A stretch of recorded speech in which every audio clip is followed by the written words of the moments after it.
Operation Sindoor తర్వాత భారత ప్రధాని నరేంద్ర మోడీ అయితే భారతదేశ ప్రజలను ఉద్దేశించి అయితే మాట్లాడాడు. ఇందులో అయితే ముఖ్యంగా భారత మహిళల సింధూరాన్ని తొలగిస్తే ఏమవుతుందో పాకిస్తాన్ కి ఉగ్రవాదులకు అయితే చూపిస్తామని అయితే చెప్పాడు. ఆపరేషన్ సింధూర్ ద్వారా పాకిస్తాన్ కి వెన్నులో వణుకు పెట్టించి మన కాలబేరానికి వచ్చేలాగా చేసుకున్నామని అయితే చెప్పాడు. భారత్ పైన అనుదాడి చేస్తామని బెదిరిస్తే మేము కూడా ఎదురుదాడి చేసి పాకిస్తాన్ సర్వనాశనం చేయగలుగుతామని అయితే నరేంద్ర మోడీ చెప్పాడు. ఉగ్రవాదాన్ని రూపుమాపితే తప్ప పాకిస్తాన్ కి అయితే మేము చర్చలకు వెళ్ళాము.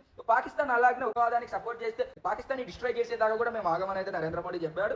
Pakistan terror, trade, water, blood ఒకే మార్గంలో అయితే ప్రవహించవని అయితే చెప్పాడు. పాకిస్తాన్ భారత్ మధ్య ఏవైనా చర్చలు జరిగితే అవి పిఓకే మరియు ఉగ్రవాదం మీద మాత్రమే చర్చలు జరుగుతాయని అయితే నరేంద్ర మోడీ స్పష్టం చేశారు. ఆపరేషన్ సింధూర్ అనేది తాత్కాలికంగా మాత్రమే బ్రేక్ ఇస్తే పాకిస్తాన్ ఏమన్నా టోక జాడిస్తే ఇండియన్ ఆర్మీ ఫుల్ యాక్టివ్ గా ఉంది, ఫ్రీ హ్యాండ్ కూడా ఇచ్చాం, పాకిస్తాన్ క్షణాల్లో డిస్ట్రాయ్ చేస్తుంది అని అయితే ఇండైరెక్ట్ గా నరేంద్ర మోడీ అయితే చెప్పాడు. ఇదైతే ఫుల్ పాకిస్తాన్ కి అయితే భారత ప్రధాని నరేంద్ర మోడీ రాడ్ రిప్లై అయితే ఇచ్చాడు. పాకిస్తాన్ ఏమన్నా తోక జాడిస్తే మాత్రం చుక్కలు చూపించడానికి రెడీగా అయితే ఉంది. అలాగనే ఇండస్ వాటర్ ట్రీటీ అనేది ఉగ్రవాదాన్ని పాకిస్తాన్ రూపుమాపిన తర్వాతనే మాత్రమే ఇండస్ వాటర్ ట్రీటీని అయితే పునరుద్ధరిస్తామని అయితే నరేంద్ర మోడీ అయితే చెప్పారు. ఇందులో మీకు నచ్చిన పాయింట్స్ ఏవో ఖచ్చితంగా కామెంట్ చేయండి. ఈ వీడియో నచ్చితే లైక్ చేసి, కామెంట్ చేసి, షేర్ చేసి, సబ్స్క్రైబ్ అండ్ ఫాలో చేశారని కోరుకుంటూ ఇటు మీ నడిపల్లి చిన్ని కృష్ణ శర్మ సైనింగ్ ఆఫ్. జై హింద్, జై శ్రీరామ్, భారత్ మాతాకు జై.